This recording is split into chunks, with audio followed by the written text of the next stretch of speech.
Happy Thanksgiving. That's so nice, honey. Oh, you look so pretty. Hi friends, I hope you're having a wonderful Thanksgiving, or if you're watching this in the future, you had a wonderful Thanksgiving. I thought I'd share with you some of my Thanksgiving meal prep. This year I'm responsible for the sausage dressing, mac and cheese, candied yams, and a pound cake. And so I'll be making all those things from scratch, and I thought I would share how I prepare for it, and also share some time management tips, because I did have to work all week this week. Today is the Wednesday before Thanksgiving. It is right now around 3:30. I left work a little bit early, and so I have to do, prepare all of these things in preparation for our Thanksgiving dinner tomorrow. So I always start the night before, and I thought I'd share just some tips and tricks and my recipes. I also want to share with you my timeline, and I'll insert the clip here of our Thanksgiving timeline and how we use that, because what I typically do is I prepare all of my dishes the night before, well, most of them, so that all I have to do is put them in the oven on Thanksgiving Day. So that's what I'm really going to be doing and focusing on tonight.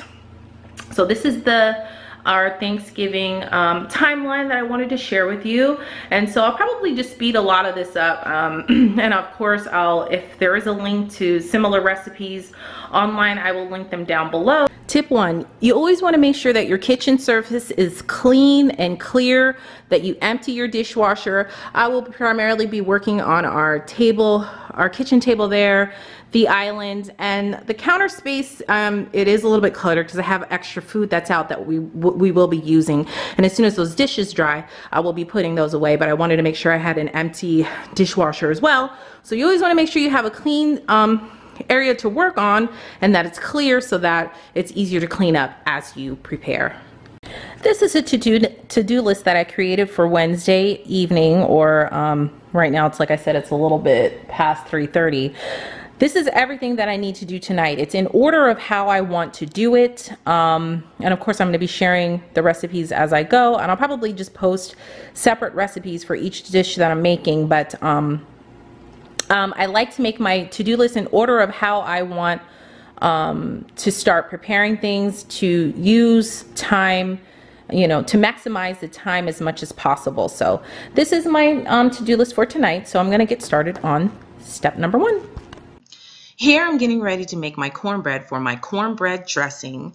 And yes, this is technically cheating. I do use boxed Jiffy cornbread because I just love the way it tastes. It's like gives a little sweeter taste to the cornbread. And that's what I'm doing here. I'm just going to be making 3 pans of cornbread for my dressing mix.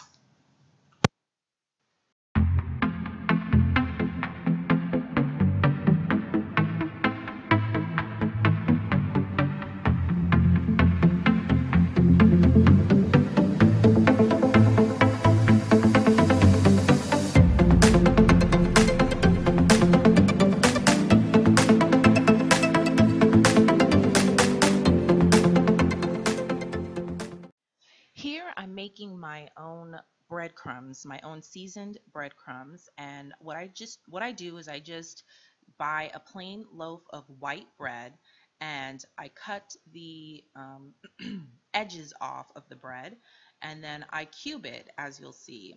Then I'm going to season them very well and bake them in the oven.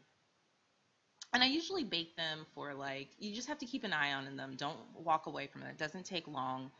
I usually bake them at like 400, I don't know, 375, 400. I honestly can't remember. I kind of just go with the flow.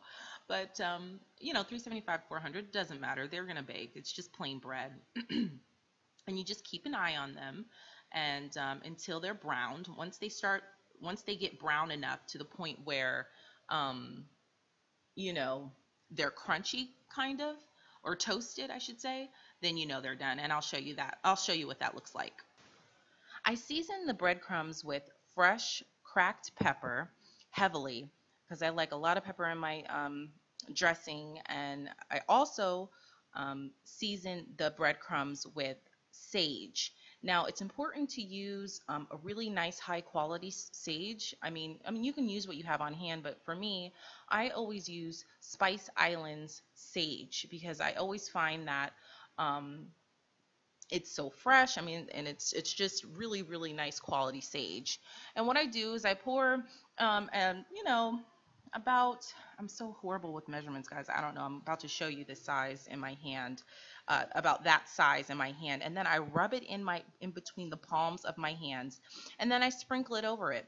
And rubbing it in between the palms of my hands uses the oils release. Um, the seasoning a little bit better. It just cooks better. I don't know. I've done it both ways before, and to me, rubbing it in between my hands makes the sage a little bit more prominent. So I can't remember where I heard that tip before, but I've just been doing it ever since. And I'm also going to drizzle them with olive oil. So I'm mixing all of them up, and then I'll just toast them in the oven until they're brown. This is after about 5 minutes.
the next morning. I'm about to make my pound cake, and also I use this recipe. I also want to note that all of your ingredients need to be room temperature. That's a key for a nice yummy pound cake.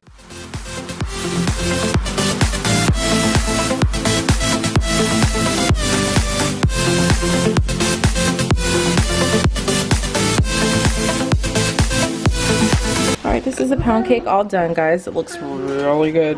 This crust right here is so good. My hands are clean, but wait just a minute, please, babe. But yeah, once I flip it over, it's gotta cool. I'll show you what's on the cake plate. Okay, there's my cake. It tastes really good because there's a few scraps like right in there. So I'll put it on a cake plate when I get to my mom's, and I tell you, y'all, it's not the most beautiful thing, but it is so good.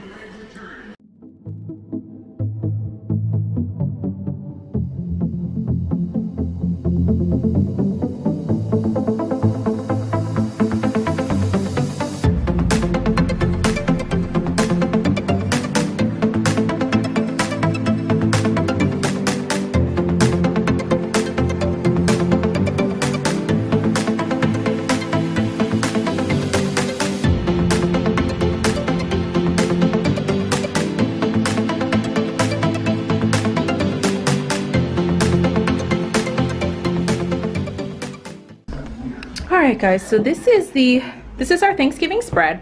We just have the foil on there to keep everything warm. I'm just trying to quickly film before we say grace and eat, but this is the potato salad. Here's the final product of my candied yams. I know the sun is blinding, but here's the turkey, the fried turkey, ham from the Costco haul that we mentioned. I will link that video right here. Greens, extra ham glaze with pineapple chunks, turkey for the gravy, and over here in the corner we have rolls. Then we have my mother-in-law's squash casserole, my sausage stuffing, which it just looks so good, some Brussels sprouts, my mother-in-law's mushroom dressing, some extra fried turkey wings, some sweet potato souffle with candied pecans on the top, and macaroni and cheese. I showed you guys a video for that, or the footage from when I made that, and my mother's corn casserole. Well, it's not really a casserole, but it's like corn pudding, baked corn pudding. So that's it, guys. It's time to dig in.